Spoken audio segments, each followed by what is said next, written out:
On vous parle fréquemment des îles, hein, 4 îles principales autour ici d'Oléron. Mais lorsque vous prendrez le pont pour aller sur l'île d'Oléron, eh bien, vous verrez sur la droite un fort assez étonnant que l'on appelle Fort Louvois. Et tu voulais nous le présenter avec des images aériennes, Olivier. Oui, tout à fait. Le Fort Louvois, c'est une fortification maritime du XVIIe siècle, édifiée sur un rocher immergé à marée haute, entre Oléron et le bassin de Marennes.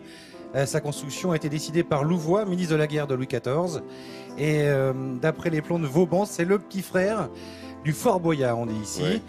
La moitié du Fort Boyard, en tous les cas, ça fait un voilà, cheval. c'est vraiment le petit frère. Hein. Ouais. L'objectif, c'était de croiser les tirs de canon avec la citadelle du château d'Oléron pour défendre l'arsenal maritime de Rochefort et d'assurer un point de communication avec l'île.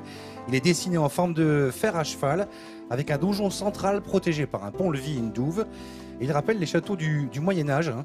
Il s'inscrit dans un extraordinaire ensemble de fortifications maritimes des côtes d'Aunis et de Saintonge.